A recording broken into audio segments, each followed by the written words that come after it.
Welcome, ladies and gentlemen.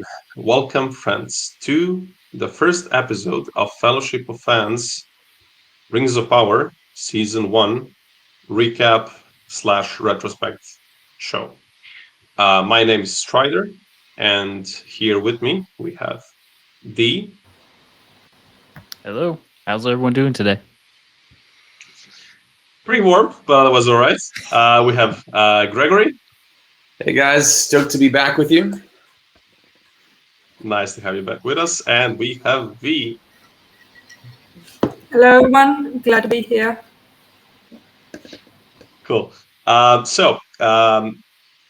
the next couple of episodes, we will be going over the season 1 of Rings of Power as kind of like a little refreshment slash like kind of like a bit of a reminder of season 1 as we get ready for season 2. So, yeah, without further ado, I think we can get going. And I will start by saying that the first really like actual thing that we saw from season 1 was this gorgeous shot of Finrod going over one of the hills, and we see two trees. We see just like the lands of Valinor in front of us, and honestly, it was an amazing shot. I think it's still on the cover photo of my laptop all these years. Gregory, what was your impression of this photo, and what was your first impressions of the show? Let's start off with that. Oh, I mean, seeing this photo, I think just filled me with excitement. I mean, in my opinion, it really gives us a sense of the grandeur that we hope to experience from, and the magic that we hope to experience from the Second Age and First Age in Tolkien's Legendarium. And, to be able to see Valinor, which I think we all instinctively knew that this was just really special. Well, Shiv, V, I'd love to hear about what your guys' thoughts were on this as well. And I'm also reminded that I think one of the very first things that we ever saw was that map of Numenor. And I'm just curious, what were your guys' thoughts when you saw the map and when you saw this photo and when you first started to get a sense of where this show was going to go? We can start with you, V. I think I saw it really late because I was trying to avoid all the thing online, but it was still one of the first things I saw for season 1. I remember trying to think what exactly this picture was and how long actually we were going to sit in this area, because it took me quite a while to notice the trees in the background and figure out everything in this shot. But it truly looks magnificent, and it gives off this vibe of an ancient kingdom in its high era, and Finrod's costume as well, although we cannot see the details of it, give us a lot of vibes from ancient Greece and this whole idea of grandeur that you have connected with that. And then when Numenor came into the picture with the map and all that, I think one of the first question is at what point of Numenor we're going to see, because it has a long history, and it was during the speculation, I think, of how the timeline is going to play, if they are going to condense it a lot, or if we are going to see in a lot of different periods of time with basically meeting every king again and again and again, and then getting the previous one. But it was certainly a time of excitement about what the show had to do in front of it. So, yeah. What about you, Shiv? Were you excited based on what you saw ahead of the time, or how closely were you paying attention, and what were you expecting coming from the show when you were starting to see these images leading up? Were you excited for the show, or what were your thoughts? I was hyper focused when they announced the show. I was reading everything and looking at everything possible that came out. And much like Strider mentioned, I don't know if you'll be able to see this, but my background on my phone is actually that photo. So I've had it ever since.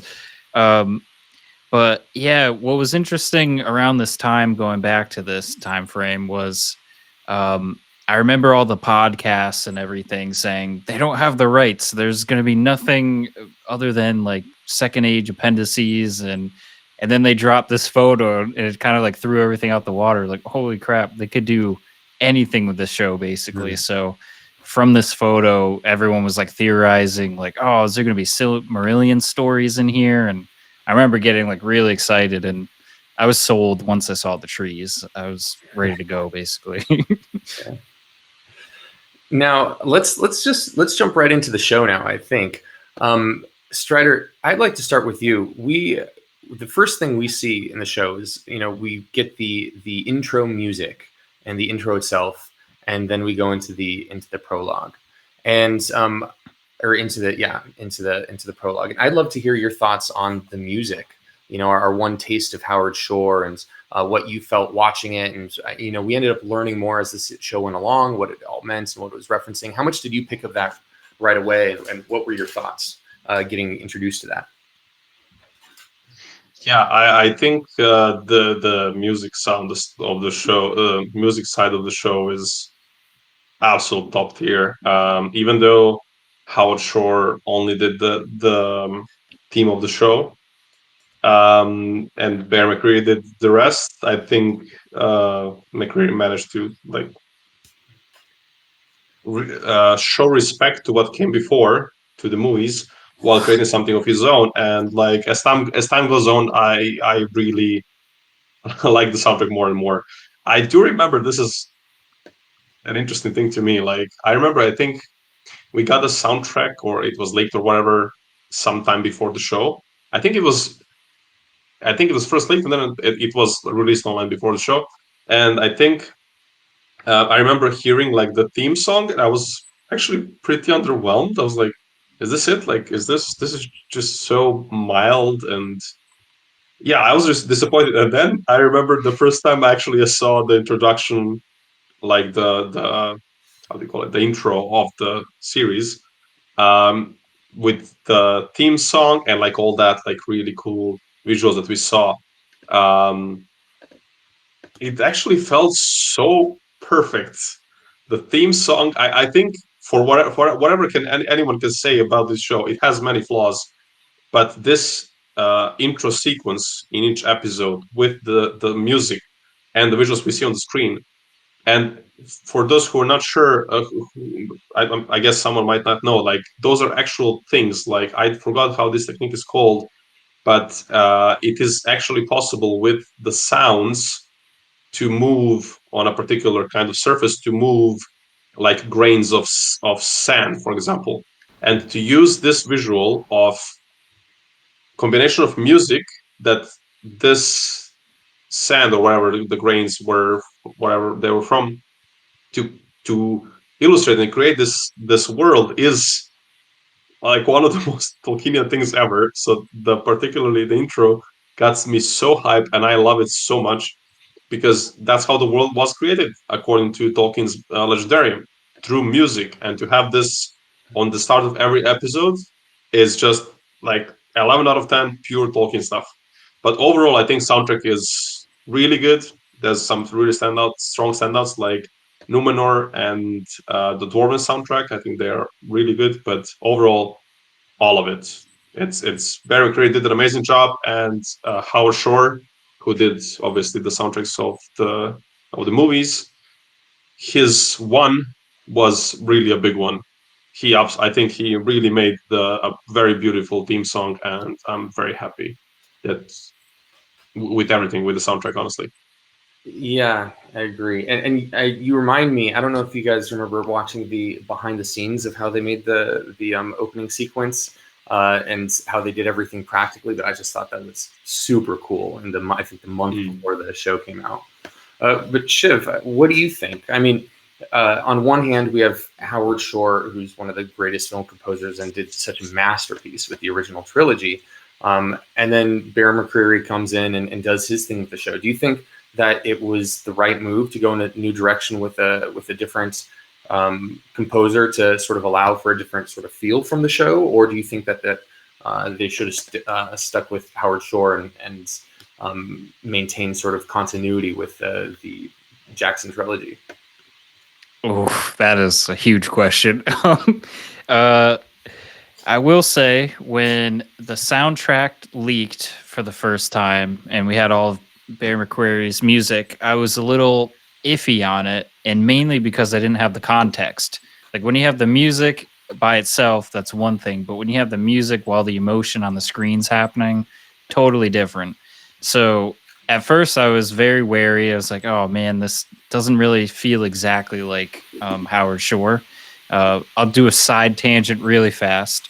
How I got into Middle Earth to begin with was actually music. When I was in elementary school, my band teacher did an arrangement of the Fellowship of the Rings. So I didn't see Fellowship. I didn't read the books. I had no idea what anything was. And I was like, oh, wow, this music is epic. I need to know more about this. So that's actually how I got into Middle Earth, is through Howard Shore. And but long story short, after seeing the episode, like, I love Galadriel's theme. It's very catchy. You'll hear me whistling it randomly. Same with Numenor. I think it was really well done, and I really love what Bear did. Any thoughts on that yourself, V? I mean, the guys have covered me pretty much. It's really wonderful to see the world get created, basically, and the story go the way Eru probably imagined it, and the way Tolkien basically wrote it. So it was definitely, I think, one of the smartest moves being made for the influence for the series in general. And as I was saying in other episodes, videos, I'm really excited to get to see more people getting their ideas in Middle Earth, and that's exactly what Bear McCreary did. Like, he got this whole love for Middle Earth and honored Howard's word as well, and then transformed it into something new and something of his own. So it's nice to see the old and the new come together and creating this. So yeah. Awesome. Well, let's move on to the content of the show. We start right with this big sort of prologue, and it kind of mirrors or echoes, I guess, the start of the Jackson trilogy, with Galadriel giving her famous monologue, right? And we see young Galadriel, and then she, with the whole thing with the boats, and then the other kids are like bullying her a little bit, right? And then Finrod comes and chats with her, and they have the conversation about shadow and darkness and all that stuff, and he whispers in her ear and all that stuff. And then we go and we see the war and the whole, we kind of brush through all the stuff that they don't have the rights to with the Silmarillion. Very and that eventually, of course, leads us into the start of the plot. I would love to hear your guys' takes on that epilogue, that prologue, pardon me. Do you think it did what it should have? What were some of the best parts of it? What did you guys all think of that? And yeah, V, let's start with you. So rewatching it, I definitely had mixed feelings, as I did when watching it for the first time. It's really nice to see the elf kids going around in the field with nothing to worry apart of bullying Galadriel. I think it had certainly good things and bad things. I don't think I will get over the quote with the stone and the ship and why one sinks and why not. I didn't really like it the first time. I don't really like it now that I rewatched it. But apart from that, the prologue, I think, did what it should. Like, it gave us the essence of Galadriel's character, that she's this very spirited young girl that wants to have power and seeks to do new stuff, and looks to the older people, like her older brother, for example, for advice. And at the same time, when all those bad things that happen that they don't have the rights to, simultaneously, it helped because you imagined that she was telling the story to Melian. Because we know that when she was first telling the story to Melian, she hid a lot of stuff and just told that a tragedy happened and the elves had to leave Valinor. She didn't exactly explain the kinslaying and all stuff. And so you kind of think of that if you read like Silmarillion or Unfinished Tales or other books. Visually, it certainly had the vibe that you should be looking for a setup story and for something as old as time, basically, going to something now. And apart from that quote, I don't think I have any other problem with it. Maybe only like this is a very lore detail. Like Finrod shouldn't be calling her Galadriel because Galadriel was she was named Galadriel because of Celeborn. So if I remember correctly, right, Strider. And Yeah, there was something with her. That's not her original name. Yeah, yeah. we'll be calling her the other. I think it's Nerven. Yeah. But again, it might have been a rights issue, so perhaps that's why. Yeah, it's definitely a rights issue, but so I don't like blame them or anything. But other than that, it was a really good prologue, in my opinion. What did you think, Strider? I mean, what did you think of the casting of young Galadriel? And I want to get a quick show of hands. Who thumbs up if you liked the boat metaphor and the stuff, and thumbs down if you thought it was not the best part of the show. Okay, all right. So I would love to, from one of the people who are not as against it, I would love to hear your thoughts on it. Strider, you want to take it first or me? Yeah, I can go first. So I remember a lot of my friends were watching this. Obviously, you know, you usually have friends who are similar to you in some ways, and all of my friends were watching the show, so to no surprise. And I remember we had this discussion. Honestly, I feel like I see what they were doing. I think it's clear what they were trying to do, but they just didn't really pull it off. I do remember. I can't remember now the specific examples because it's been like 2 years. But I remember I was looking through some of the quotes in the book, and there was a similar. There was a moment I think where there's like a recounting of Gollum's wanderings, and there was this moment when how he went into the Misty Mountains, and there's this 1-2 sentences where it's described as him looking down into the water, seeing the reflection of the stars, and like deciding that it's not for him or something like that. So I feel like they were trying to get it, but they didn't quite manage to. So it's like I see what they were trying to do. I appreciate that they tried to do this, but it's like very middling because they didn't succeed, but also like, you know, they tried. So I was like, I'm just gonna keep it like more or less like neutral. But yeah, that's my side. What about you, Shiv? Any thoughts on that, or any other parts of the prologue that you particularly liked or didn't, or anything like that? Sure. One thing I do quote with my friends is if someone tries to correct me, I just go like, it could be a topic about anything. I just say as a retort to them, it's not going to float, it's going to sail. Like it makes absolutely no sense, but I don't know, that was the takeaway from the dialogue. But for the prologue itself, I really love the visuals from the battle where you see the eagles coming down. The sound score and everything from that was insane. Like, highly recommend if you have like a decent surround sound or something at your house, crank it because it's so good.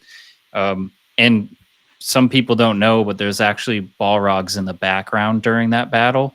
So if you didn't notice them, like pause it and look in the back and you'll see like 2 or 3 of them.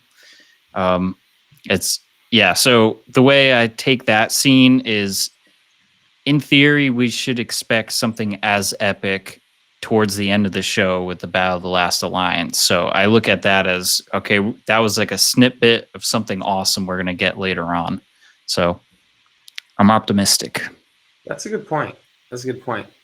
I'll say just I didn't really love the boat metaphor part, but what I think my least favorite part of the opening was the little other elven kids picking on Galadriel.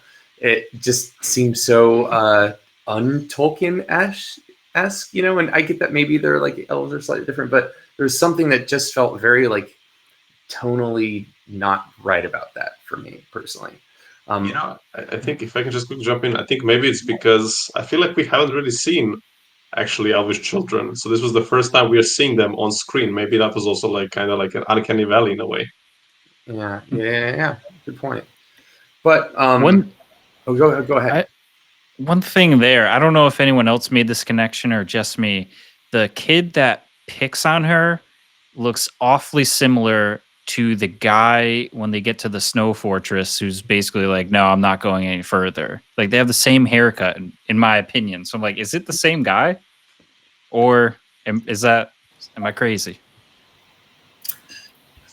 I don't know if we have a photo. I think we were talking about it as well when we were doing the streams. I think someone else made this connection, and I don't know if it got confirmed, but I feel like you're not the only one. Like I definitely remember someone pointing that out as well, and that makes it even more interesting, I guess. That's some good headcanon, if nothing else, right? I'll keep it in there. Well, the last thing I'll say, we have to move on, or we'll be talking about the first episode for 3 hours. But the last thing I'll just say about the intro and everything real quick is I remember sort of along what Strider said about the initial image was thinking, this is really pretty. Like, if nothing else, like the way they show Valinor and everything, you're like, this is gorgeous. You see where the money went. And that was definitely something that I appreciated, that we were just sort of given in the first 5 minutes of the show. Well, the end of the prologue leads us right into, we've seen Finrod's death and Galadriel's super upset. We get our basis for her motivation. And so I have 2 questions for you guys, sort of moving into the next section. One, what do you think overall, plot-wise, of setting Finrod's death as this source of motivation for Galadriel? Was that the right choice for them to make? Do you think in the long, now that we have like a whole season to sort of look back and think about it? And then also, what do you think of sort of just that elements of the plot? Like, starting here in Forward Waith, in the far north, chasing Sauron. What do you guys think about this storyline? Was it the right direction to go? What do you guys think of it overall? What did you think at the time while you were watching? Yeah, what were you guys' first impressions? Let's start with you, Strider. It was unexpected for sure. I think going into the show, everybody who knows anything of lore did not expect this storyline, did not expect Galadriel to be as she is in the show. I mean, that's the reason why I think her character, the most of all, was one of the most fiercely debated things from like the get-go, like from the very start. I think it was an interesting way to open the show. I think especially in the first episode, the first 2 episodes, there's a lot of things that it's just so unexpected. For her to have motivation to hate and want to hunt down Sauron because he killed her brother, that's fair. He is in a very direct, indirect way the one responsible for his death. Finrod is slain by a werewolf that Sauron releases of his captives, one of whom is Galadriel's brother. So that was absolutely fair enough, but the way they go about it, it's just all a part of this huge overarching story that is trying to set up. I feel like it's hard to talk about. It's so crazy, like to talk about this first scene, but actually it's like so tied with everything that's happening throughout the whole season. Because it has to set up, I guess, things for season 2, where apparently we're going to be a bit more lore friendly. I don't know. It was a strange opening. It was unexpected. It was cool in some ways, but yeah, I don't know. I think there's a lot of things to point at that don't really work in Galadriel's story in the first season, at least from like the lore perspective. So yeah, So kind of mixed. we're covering, I think, with this episode, right, the first 2 episodes of the show. Yeah, the first two. And so where episode 2 ends, I feel like we can talk about, as we go through storylines, we can sort of talk about like maybe where they go in the first 2 episodes.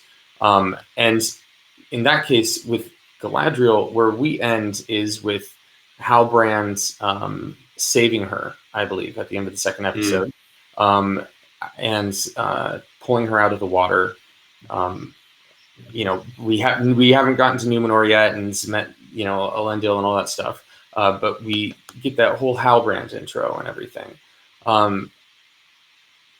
We leading into that, V, what do you think about like sort of the way we get introduced to Galadriel's character over these first 2 episodes? As Strider mentioned, you know, there's a lot of debate over her storyline and her characterization and her acting, or maybe not her acting necessarily, but the way the character's written and stuff. Based on these, I think these first 2 episodes came out at the same time originally. So I think we got to watch it all sort of as a piece, as one, so to speak. What were your impression after the end of the second episode, watching these 2 and sort of the journey? What were your thoughts about Galadriel? And I guess, you know, some of these we're going to have to parse storyline and character a little more, but here I really feel like they're fairly intertwined. So what did you think of Galadriel's storyline and her character development over the first 2 episodes? So, as you said, the first 2 episodes dropped together, and I remember thinking that it's a bit slow-paced because I didn't feel like it went places. When the whole season 1 was over, it's when I was like, okay, the first 2 episodes were mainly the introduction to the character. So it was indeed slow-paced, but it was necessary. So I think the first 2 episodes are better to see them as a whole in season 1, because if you see them alone, then you don't really see much of storyline progress, in my opinion. Even in Galadriel's introduction, she is like thrown to places, but she doesn't grow as a character, basically. She just gets taught some lessons. So you're getting to meet her.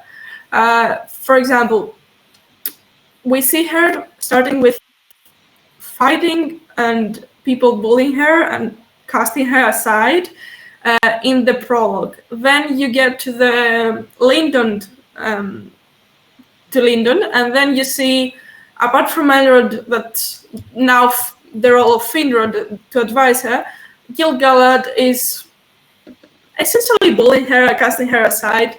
And then you get to the raft, where people at first don't feel so welcome to her.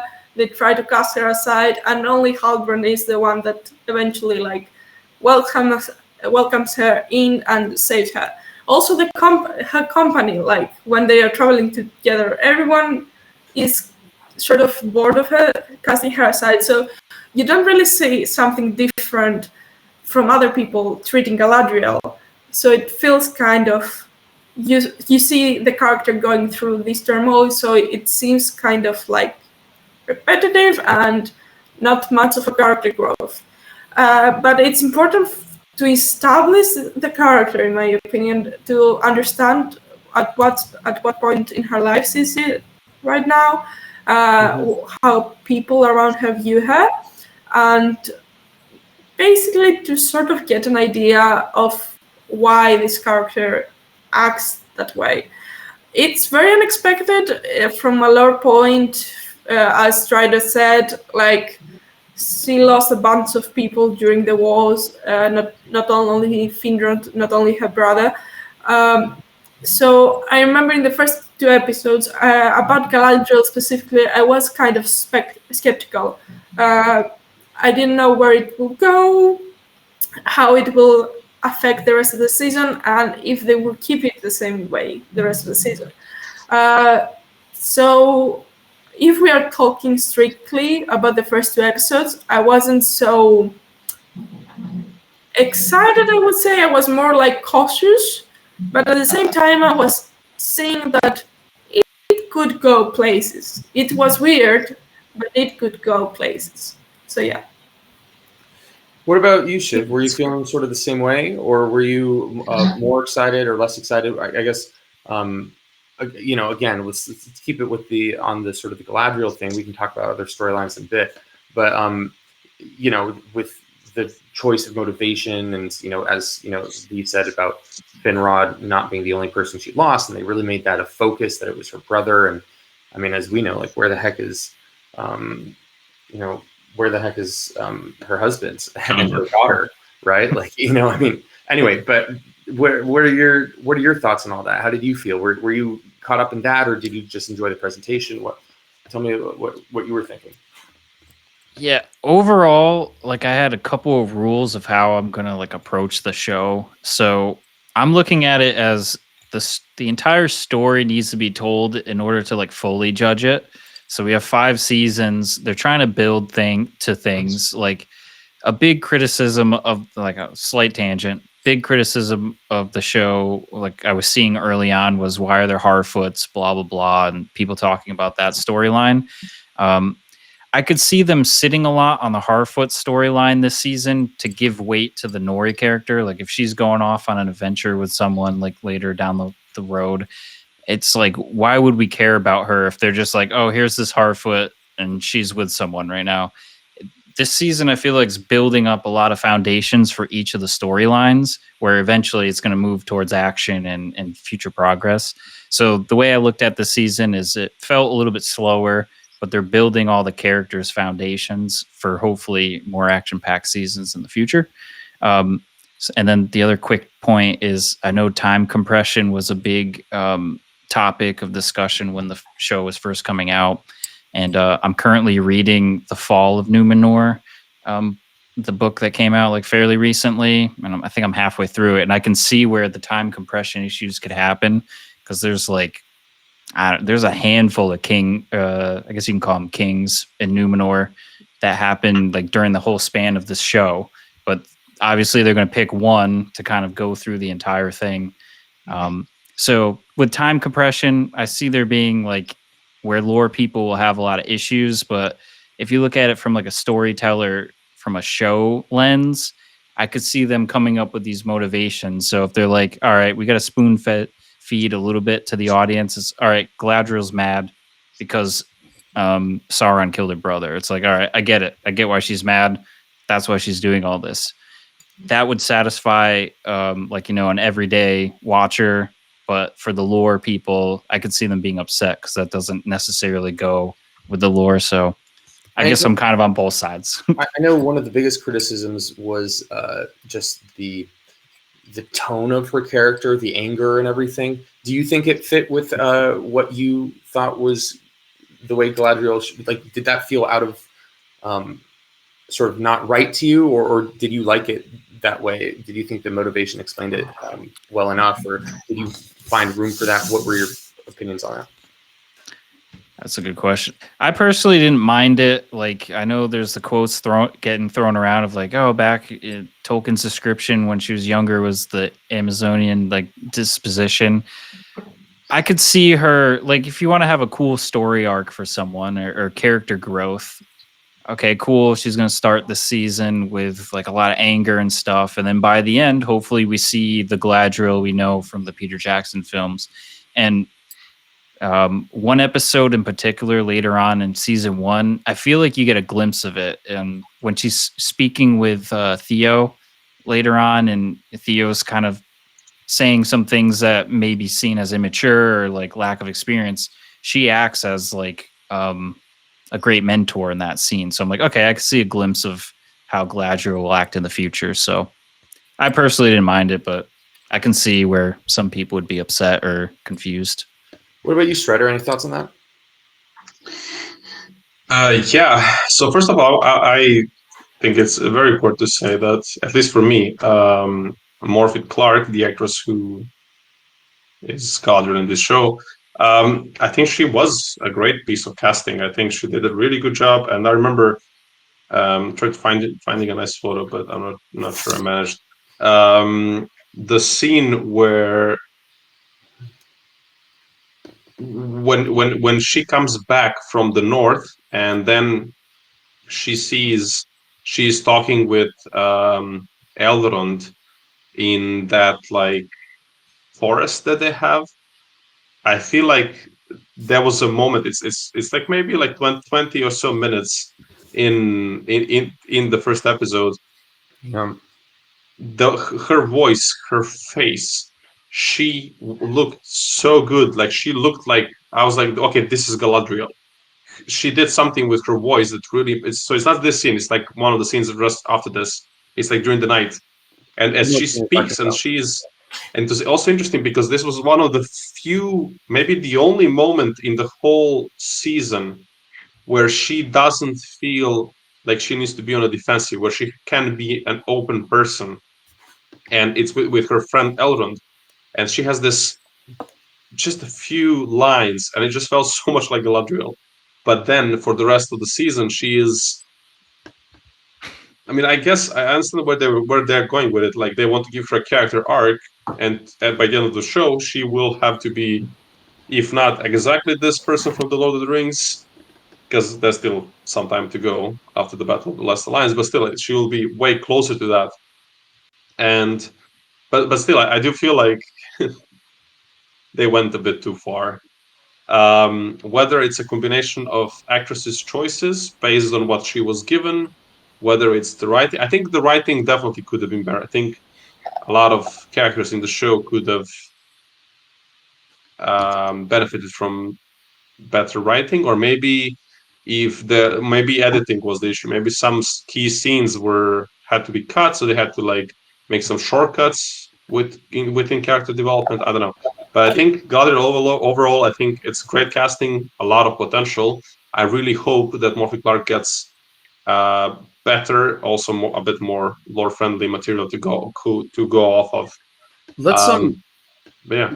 let's jump back to that last photo that was just up, not this one, the one of where Galadriel makes her decision as after she's been sent back to Valinor from by Gil-galad. If we could go back to that last photo.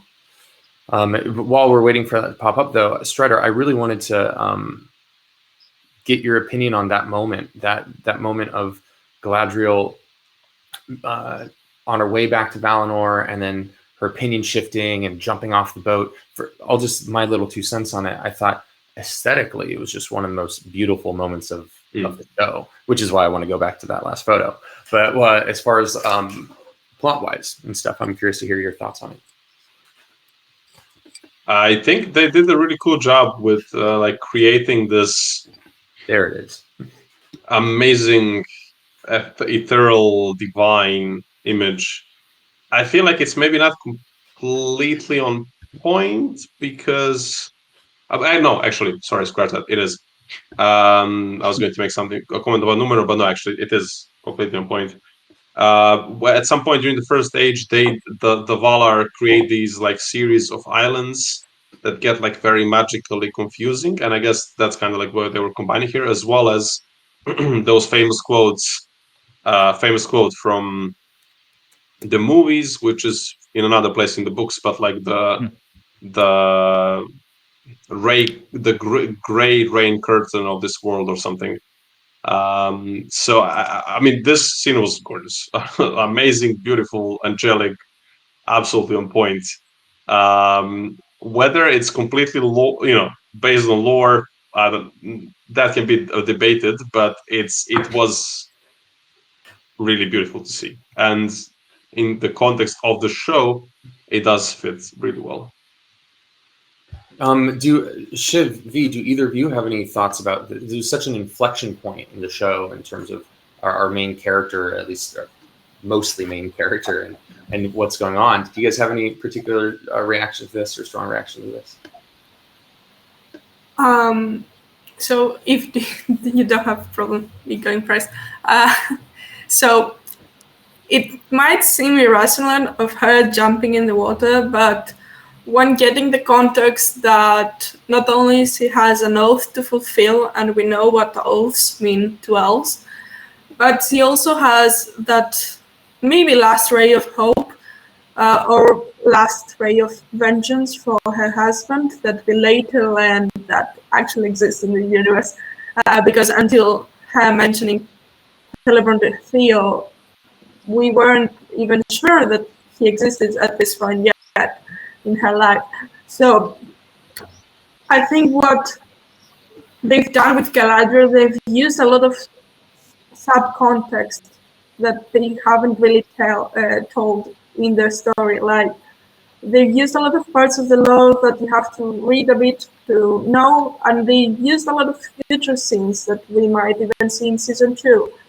For example, Celeborn, we don't even know if Celebrian even exists yet or not. So with all that subcontext in mind, it feels like that was her only move left. She will either do that or go to Valinor and never come back to take her vengeance, to fulfill her oath, to see like her husband or even her daughter again. So it might seem irrational, but at the same time, is the only like resource that she has left. So it's at the same time logical. So yeah. Yeah, you weren't exactly surprised by it. On the other hand, you know, we were watching it from the context of someone who knows the lore, and for someone who's come into this without such a background, it might have not been so obvious, you know.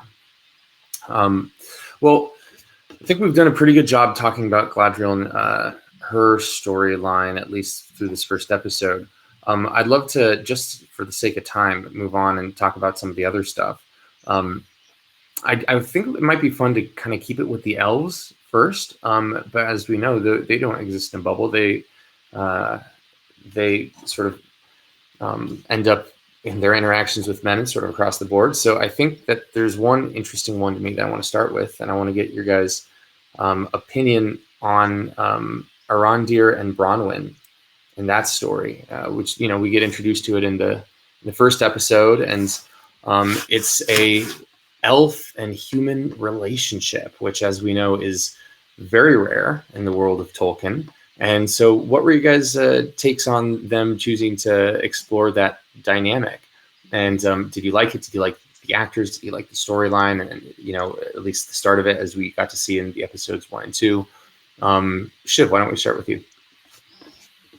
Yeah, I definitely love Arondir. I think he's a really strong character for the show, especially for season 1. The Bronwyn Arondir relationship, I didn't mind it. Like, it seems like throughout Tolkien history, anytime you have that kind of pairing, it ends in tragedy. And so, like, all right, here's some foreshadowing, I'm assuming, for the rest of the show, which we kind of get a glimpse of in season 1 too. Yeah, overall, I really love Arondir. Like, I have a feeling he's going to have a pretty decent part in the show. And yeah, I guess we'll see what happens with their story arc for season 2. It's interesting that you say you think that they tend to end in tragedy, because when I'm thinking about the main ones that, you know, Beren and Luthien and Aragorn and Arwen, it seems to me more like a melancholic happily ever after, right? Like, they're not, they kind of get their happily ever after, but they almost similar to what happened to Frodo. They, you know, they're not left unscarred, right? You know, I guess they're living in Ardmard after all. You know, so Strider, what do you think of them going this direction? What's your take? Yeah, I guess they were trying to do some foreshadowing as well as, I mean, yeah, maybe foreshadowing and to give some also depth to it. It's interesting because, yeah, like all of these unions of elf and men did go through a lot of trials and tribulations. So yeah, I guess it made sense to say that, especially because these are two completely original characters, and, you know, You cannot kill Elrond. You cannot kill Elendil until maybe a certain point. So I think if they wanna pull our heartstrings, like this is how they do it with some of these characters. So yeah, I think overall the story, the main issue of the show is it doesn't have time to breathe. We don't have time. Like a lot of things are told to us rather than shown. There's just no time to see all these things. I think the actors tried to do the best they could with the time they had. It was an interesting choice for sure. That whole Southlands plot is completely made up, like it's completely original content, not something Tolkien wrote. So, like to have them insert also like an elvish human romance was an interesting choice, and I don't know. I think we'll have to wait a bit to properly judge it, but I think it didn't get its proper attention that it needed to be completely impactful as they might have hoped it would be. Yeah, and you know what? Like, just for me personally, like, I think that an elf-human relationship in the context of Tolkien is like a very sacred thing. I mean, and to the extent that it actually reflected, Tolkien's relationship with his wife when it came to Luthien and Beren. And I think that just throwing it in as sort of just like, oh, we need a romance and it's semi-forbidden and stuff, felt to me like a little cheap. I don't want to write it off because it could be that they end up doing something really cool with it. But I just really hope they appreciate that, like, this is an element within the context of Tolkien that I think is, or it's almost like a really sacred one. So you have to have a really good reason to do it, But we have a lot to get through. So let's move on. Keeping it with the elves, though, I want to hear what you guys think of Elrond. I mean, he's one of the only characters who we get to see in The Lord of the Rings from this time period. In the flesh, him, I think, alongside Galadriel and Sauron, really. And so, he's one of the most important characters in Legendarium. What did you guys think of his treatment and his relationship with Galadriel and, like, the acting? Just I want to hear what you guys think about him. He's such an important character. V, let's start with you. So I will first start saying, like, the first images we got of Elrond, I think it was the first promo thing I saw of the show, and I must admit I wasn't really excited about the design. But the first time I saw Elrond on screen, which is actually this photo, I think it is actually one of my favorite character introductions of the show. I think it really captures the essence of the character that we are seeing. And how he has a role in society. So basically what we are seeing, if we want to break it down, it's a really young Elrond that has managed to sort of climb his way into elven society. I mean, his dad's name has helped a bit with it, but he's not an elf lord and he's not a full elf. So despite him being part of the important, like, his advisor basically to Gil-galad, and he writes his speech in this scene and all that, he's still an outsider of the community, because one of the first things that the elf maidens say to him is that he's not welcome to the next council. And then he rushes off to greet Galadriel and promise her that he will try to talk to Gil-galad about granting her an audience and all that. So I think it's really important, like, in these first 2 episodes that we get to see, I think we get to see him in the second as well, yes. We get to see Edward. We quickly understand that he sort of doesn't have an exact place in his community, like an exact important place. He's still trying to get established, he's still trying to get known, and he's not yet the man and the elf we know from Lord of the Rings trilogy. And I think it will make a really beautiful character arc to see him go through all the phases that get him known And basically, he starts from very low as a herald of Gil-galad, and then shortly becomes a lord of Rivendell, and a very respected elf, and no longer sort of considered as a half-elf and not that much part of their society. And if we want to talk about both episodes, if I remember correctly, in the second, he goes to Khazad-dûm, correctly, and he then meets during the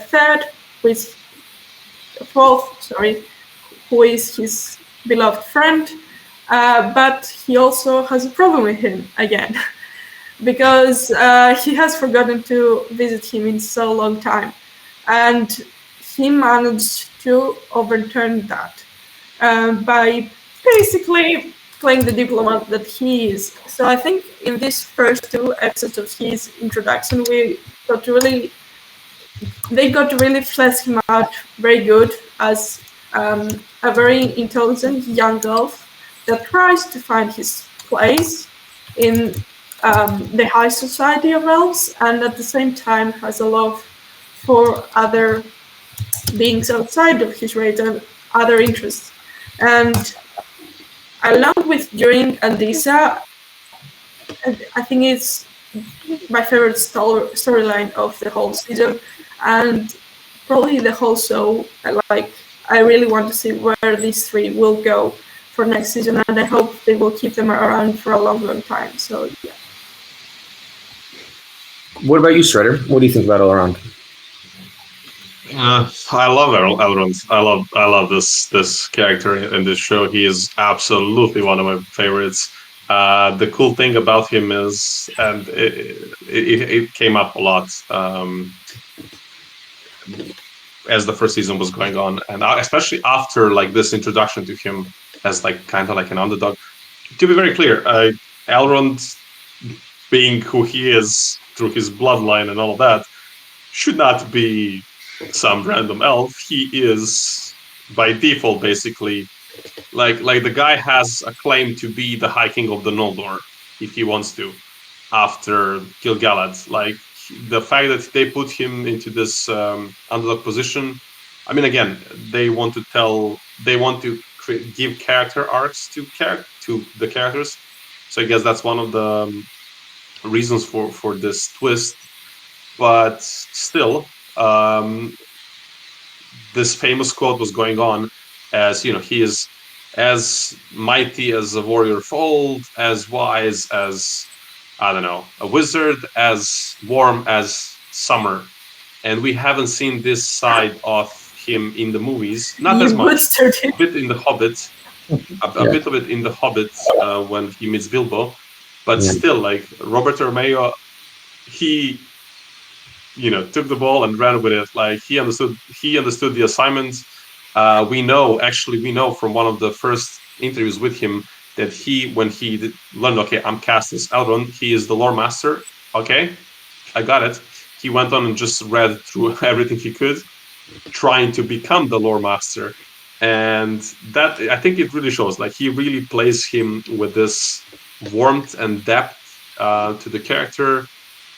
It's clear that he is very smart, measured, maybe wise beyond his years, so to say. Obviously he's way older already than any human. I just love him so much. But one thing I wanted to mention that actually ties to the previous thing we talked about, which is the romance plot. I fear that the showrunners wanted Galadriel to be such a big main part and to have a particular kind of story arc that once they decided that, they had to make all these other things, they had to distort them, move them around, disregard them in order to make this story of Galadriel fit.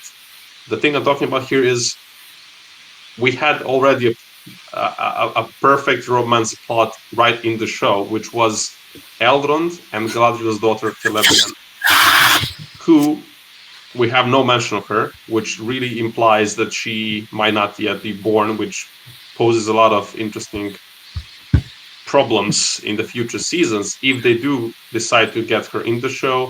When will she get old enough? Like, it's just a really weird thing, because Elrond at this point is probably several hundred years old.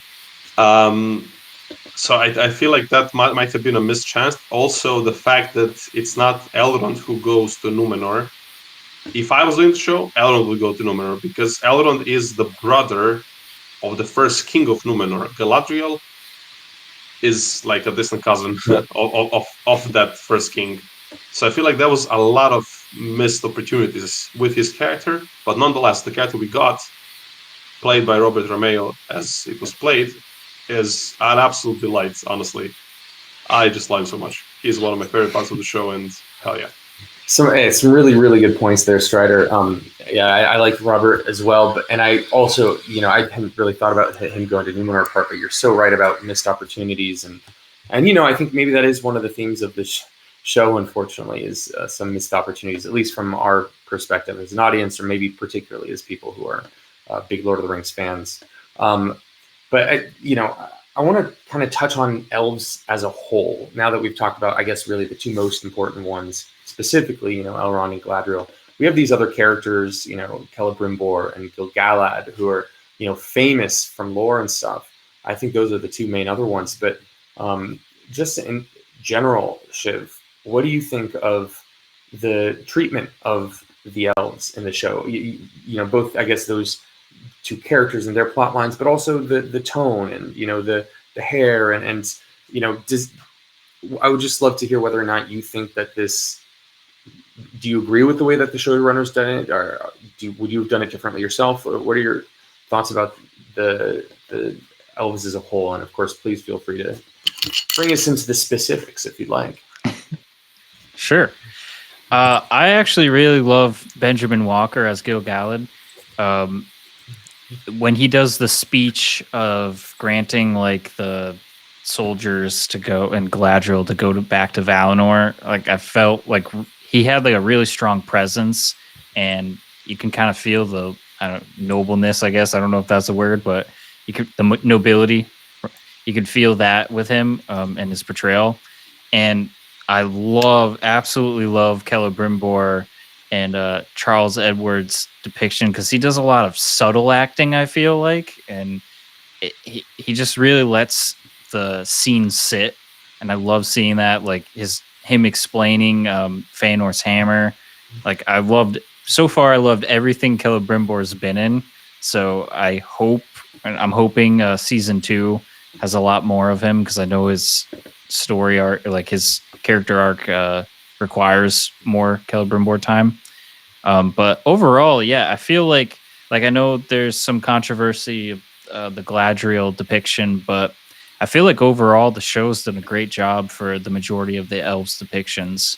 I know some people talk about the hair length and all that, but if you're talking strictly like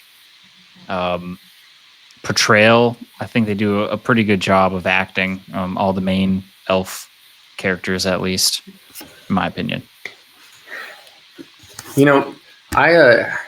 I don't mind like the short hair and stuff either personally, but the one thing that just grinds my gears about it a little bit is the ages, right? There's such a wide variance in ages between the actors, and I'm like, it just feels so weird to me that like why is Celebrimbor look 50, and stuff like that.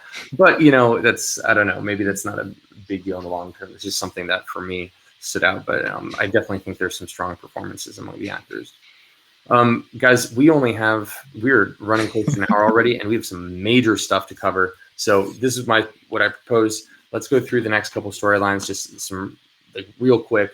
I want to hear you guys like major thoughts. Let's keep it relatively short so we can hear everyone's thoughts on this. Let's start with the Harfoots. Certainly one of the parts of the show that people, I think, maligned the most over the course of the season. On the other hand, some really, really cool aspects. Where we end with episode 2, I believe, is I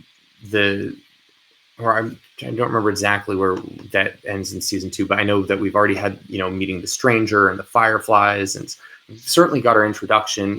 Largo's hurt his foot and everything. What are your guys' thoughts? Like, V, let's start with you. What do you think of the Harfoots? What do you think of Nori? What do you think of their whole vibe?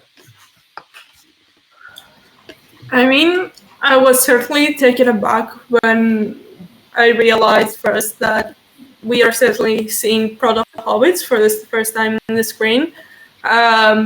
It's probably one of the things that a lot of people skip about when they read the Lord of the Rings and or the Hobbit, where the Hobbit has the chapters about Hobbit concerning hobbits in the beginning that explains the prehistoric versions of it.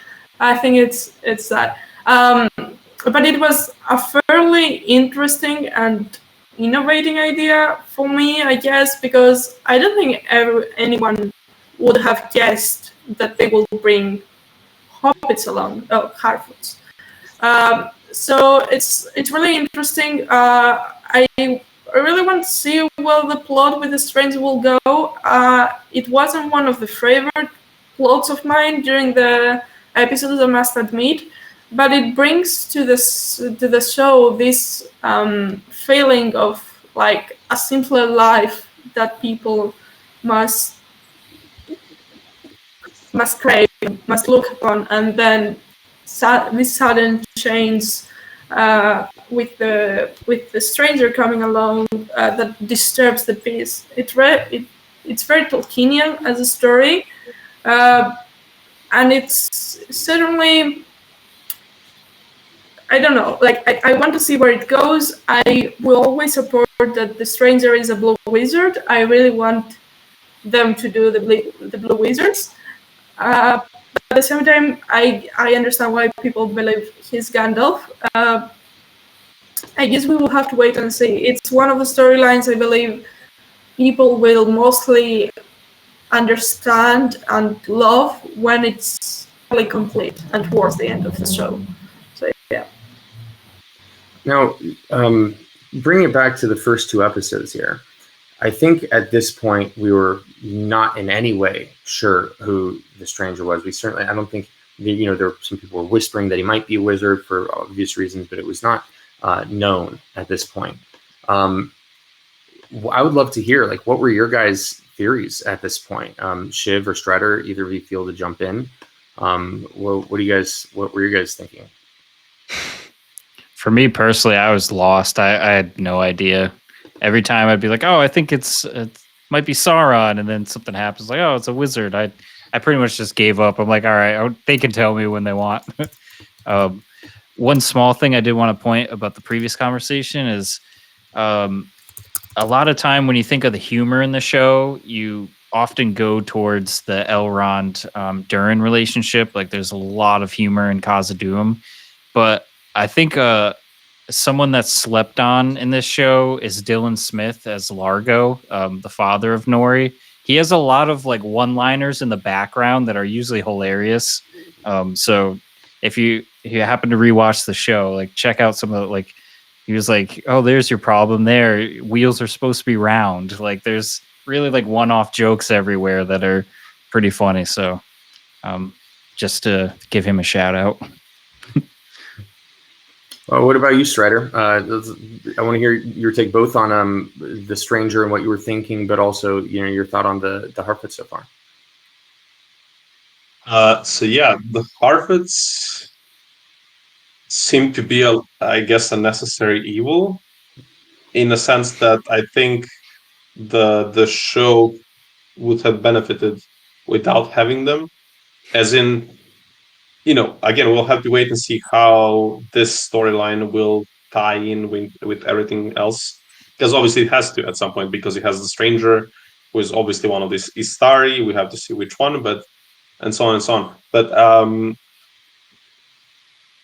there's a lot of interesting, often questionable decisions, I think, that were made regarding them. Like, okay, they at this point, having them as nomads, fair enough. That's actually a pretty cool thing. But then we have this whole nobody goes the trail, nobody walks alone, and then like they just want to leave these people. Like it's like it feels like either they are super hypocritical intentionally, like for whatever reason, or it's like really maybe like two people were trying to write this storyline who had like completely different opposite ideas. Like it's just a lot of weird things going on with this storyline, and I hope we really cut it out in the future, or get like like maybe like little small glimpses of it when needed. I do think there was some really nice performances. I think Nori's mother for me was pretty cool. I forgot her name, or sorry, it's not her mother; it's her stepmother. Uh, I think the question of who the stranger is, that's one of the biggest questions in this season, and probably one of the biggest questions throughout the show. There was a lot of theories as we went on. So again, we did like watch parties. For anyone interested in this, actually, if you just go back, we did on every Sunday, and we'll probably do something similar this year as well. Every Sunday we would have breakdowns. We had like a newbie panel, people who haven't read the books, and then we have the lore panel where we had like some really cool guests. We had Nat from Murder the Ring, Nat from Murder the Rings, Matt from Nerd of the Rings. We had Robert from Indie Geek. We had Geek. We had Melonheads. We had a lot of really cool guests, and we would break down the lore of each episode as we went. So it's interesting because we kept talking. Okay, is he okay? We have evidence he might be Gandalf, but Gandalf never went to the east. That's a specific thing that he says. He never went to the east. But then is he Radagast? There's a lot of nature stuff going on, especially in some of the later episodes. He wants to go to Mirkwood at some point in the second half of the season. And then is he Saruman? Because he went to the east. And this guy is only one, it's not two, because we know that there are two blue wizards who come together. But now it seems, and I really do hope so, since it's confirmed that we will have two wizards in the second season. It might be that they're going for two blue wizards, and that was always the biggest preference of the most people, especially because we haven't seen those on screen. And lore-wise, they fit perfectly, and I'm hoping that that's who he is. But I think, again, they were playing a bit fast and loose. They were keeping this as another mystery. They were playing this very actively as a mystery, also like as a misdirect. They were giving the quotes from Radagast from the movies when he talks in like Quenya. They gave him some quotes from Gandalf, but then he has the first, actually, one of the most annoying things to me is the first moment we see him in the eye, like the meteor. When Nori touches the stones, he says, "Oh wow, they're cold." It comes 3 minutes after Galadriel saying that when something so evil is present, the fire gives no heat, and it's like a very clear sign. Okay, is this meteor man evil? What's happening there? So I feel like there's a lot of cool potential here. I think the actor did an absolutely outstanding job. I think he is one of the standout performances of this season, of the show so far. But yeah, I feel like I hope they cut it out now with all this trolling, quote unquote, and maybe we just move on into like some really cool lore stuff from now on. But overall, Harfoots, as little of them as possible, unless really necessary for the overall story. More stranger, and let him be a blue wizard. You know, I have to say, I agree with the portrayal of the stranger. I thought it was excellently done. You know, definitely really good. I mean, it's hard to compare to Ian McKellen if we're talking. Say, you know, I don't know if you put it at that pedestal, you know, at that level, but definitely a really good job acting wise. And I'm just gonna bring it back to the Harfoots for 1 second and say that, you know, I actually I kind of like that we spent some time with them. You know, maybe I would have done it slightly differently, but I thought they're, you know, such an uplifting part of the show in some ways. And the interactions between Nori and the stranger, I thought were really cool, and the stuff with the fireflies and getting to see this mystery unfold through some of the more innocent eyes in the show who don't have an ulterior agenda in a sense. I do agree that, you know, it was a weird back and forth with the do they leave people behind or don't they? And I actually wish I liked that they leave people behind. I mean, I don't mean like it as in like muhahaha, just more that like they're nomadic people and they can't risk the, you know, the logic there made a lot of sense. And maybe it would have just been better if you could have seen like how hard it was for them to live this way of life, and why they eventually, sort of setting up why they eventually stopped being a nomadic people,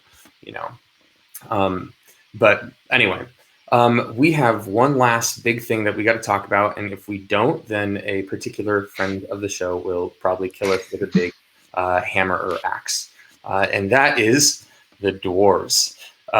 So I think this was a fan favorite in a lot of ways. V, let's start with you. Like, what stood out to you about the dwarves? I know you're a big fan of Elrond. Talk to me about that relationship and what you thought of Moria. What were your high level thoughts on the dwarves, generally speaking? So with Khazad-dûm, they had this thing of like the stuff of legend that was more closer to fan of the movies than people that knew very little about the lore.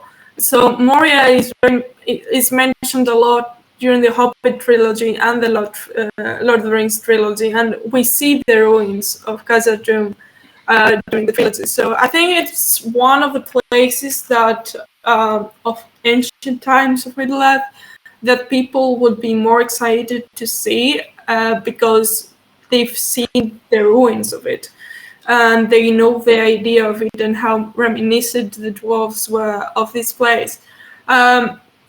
It was magnificent, and it is like the design they've done, and with Elrond saying El Medea when he walks in, as in awe of what he sees. And it really shows the innovation that the dwarves were known for. Like you see waterfalls inside the mountain, elevators basically going up and down.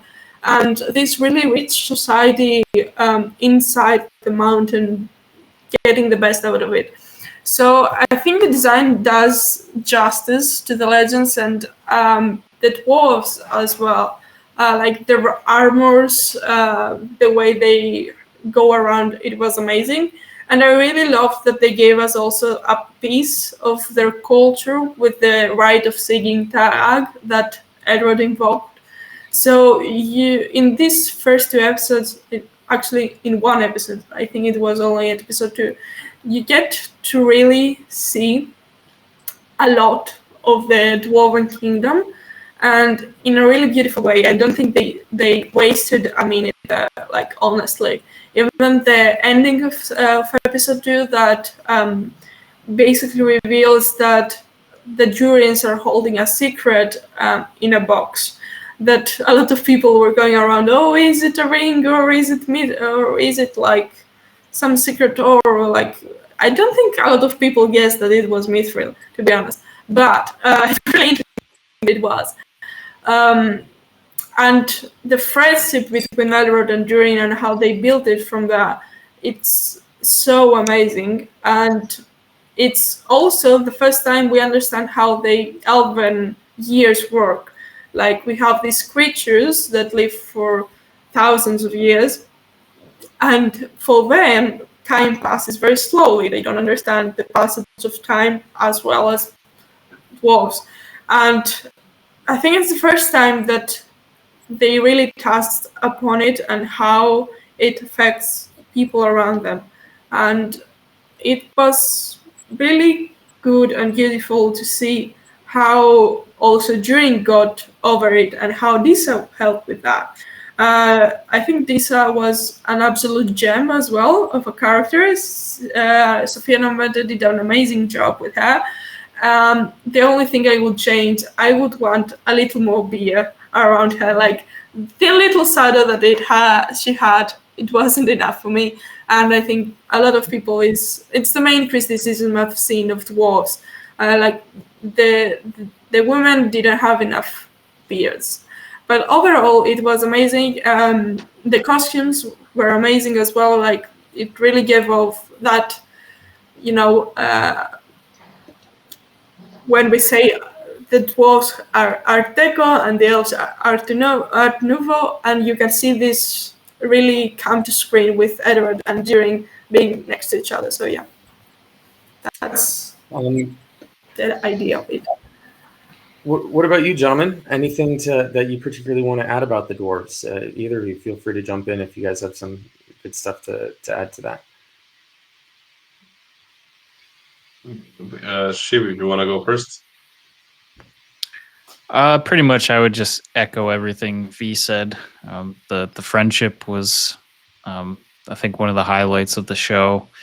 I like the small detail of seeing like the medals and golds on their hands and feet and stuff. Like the kind of like the soot, I guess you could say, from the mines. It's really cool to see that. I love the Disa Durin relationship. It's a lot of the humorous parts of the show. Yeah, and I guess the main point would be coming from like watching Peter Jackson movies, stuff like that. You get hints of what the culture would look like. So I can see, like, even for me, I was like, oh, I would love to see what is it like to see a dwarven culture that's thriving. We get like maybe a small glimpse of that in The Hobbit before Smaug did his thing. But yeah, it's really cool to see like a thriving dwarven culture, and can't wait for more for season 2. Yeah, for me, I enjoyed it. I think this was the strongest storyline overall throughout season 1. The chemistry between Durin and Disa, and then Elrond as he shows up, and then this friendship between the two of them. We can see on this. I mean, they were just absolutely lovely. But it's interesting. Like in this first 2 episodes, or rather in the second episode, it was interesting to go back to Casa Doom, because it throughout the most of the canon it becomes Moria later on, but there's some irregularities there. But never mind. So it was really cool to see Casa Doom in its like prime. Hopefully, we get to see more of it. I loved the friendship. I loved the actors. I loved. I mean, yeah, just this friendship between Elrond and Durin was really nice to watch. Owain Arthur did a really good job with portraying emotions in some of the later episodes as well. It was interesting choice to have Durin be angry at Elrond. I did actually enjoy that also quite a bit. I do feel like they could have said more. They said like 20. It's been like 20 years. Given that dwarves live like a couple of centuries themselves, I feel like they could have maybe done like maybe more like 40, 50 years or something like that. I feel like that would be a more appropriate long amount for a dwarf, because 20 years for a dwarf, it's still much less than 20 years for a human. So like I feel like it could have been even more emphasized like that. But overall, this was I mean, you know, if we limit ourselves to this episode, it was an intriguing start to the plot. And I have to say, visually, it looks pretty cool. Audio, or rather the soundtrack, oh my god, might be the biggest banger of season 1. Those drums and like the choir and everything, it's so powerful. It's 10 out of 10 Dwarven soundtrack. Yeah, I loved it. Cool. It was really good stuff. This is the one storyline where I have only like minor nitpicks. Actually, I could quickly mention one. When we saw that we have this Dwarven princess who, you know, I don't know what's the polite, what's the proper term to say it, like of a different tan or ethnicity or whatever. I was hoping that one of the leaks that we had leading into season 1 was that there might be some kind of like a religious or political conflict within the Dwarven kingdom, which we kind of do get. But I was really hoping that Disa might end up being a princess of one of the 4 Dwarven tribes that we never see in the movies, actually. So there's like 7 huge tribes of dwarves. Those we see in the Silmarillion and in the Lord of the Rings and the Hobbit are mainly from these 3 particular tribes, and there are these 4 tribes that live like in east and like southeast that we never see. And I really thought it would have been like such a cool move to have her be like a part of like a political alliance. You know, like you have a princess from one and the prince from the other. They get married. Maybe you get like this old, because you know we have the 7 rings that go to the 7 tribes of dwarves, and like I felt like that was the natural way to put them in the show. You know, but nonetheless, these Sandurin were a really cool couple. The chemistry, the love, it was really nice to just see a really well functioning couple in a Tolkien adaptation that's just like having a nice time together, having some back and forth banter between each other as a loving couple. Yeah, I love the show. I love the storyline. I mean, I like the show, love the storyline. Good stuff. Good stuff. And agreed. Okay, well, I think it's time for us to wrap up. We'll pick it up in the next episode with episodes 3 and 4. I think we'll definitely make sure to pay some attention to Halbrand, who we sadly left out of most of our conversation this time. But that's okay. There's still a lot to cover there. And I think we pick up with Numenor and some exciting stuff. So my last question to you as we say goodbye is I would love to hear your least favorite thing from the first 2 episodes and your favorite thing from the first 2 episodes. And so that we end on a nice positive note, let's start with the least favorite and then go to the most. Shiv, let's start with you. Ooh, okay. Least favorite for the first 2 episodes. Ooh, I was pretty optimistic for the first 2 episodes. I really can't think of anything for the first 2 episodes, unfortunately, for the least favorite, but for the most favorite, I guess. I would have to say between the 2 trees of the prologue, like that was just a powerful moment for me. And yeah, I'll just go with that. I'll keep it strong. I'll go second real quick. My least favorite would either be the whole thing with the boats and the Galadriel at the boat at the very beginning, just because I thought the dialogue was really bad, or the what was my second one? Oh yeah, unfortunately I have to disagree with you on this one, Shiv. I just was really not a fan of the way that Gil-galad was portrayed. Of course, maybe that's my fault for having a particular image in my head based on what I expected or whatever. But those were my least favorite. My favorite has to be the music. I think the music and just the overall visual aesthetic, those 2 things I think are just robust and fantastic and just really gave me the sense of magic that I was hoping for from the show. V, how about you?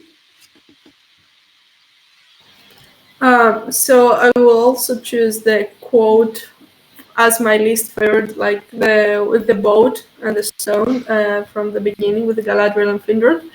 And as my most favorite, I think it's surprised to no one that it's the introduction to Elrond. I think it was a spectacular, a very good moment for a character to get introduced in that way. So yeah. Cool. And Strider, how about you? So my least favorite moments, there's a lot of lore deviations. I think for me it was really a lot of not necessarily bad surprises, but definitely unpleasant surprises with like all the liberties they were taking with Galadriel's storyline. I expected none of that. Everything that she's going through in these first 2 episodes, I expected none of this. And especially now in retrospect, I feel like it just shows a lot of the flaws with the storytelling. It's like a cause and effect kind of thing. Like you do this, but then you have to do all these things. So I feel like that. But I guess that metaphor, the boat and the rock and all that seems pretty apt. But I think maybe, yeah, I'll just keep it like overall. I think just the overall story with Galadriel wasn't really what I expected. And your favorite?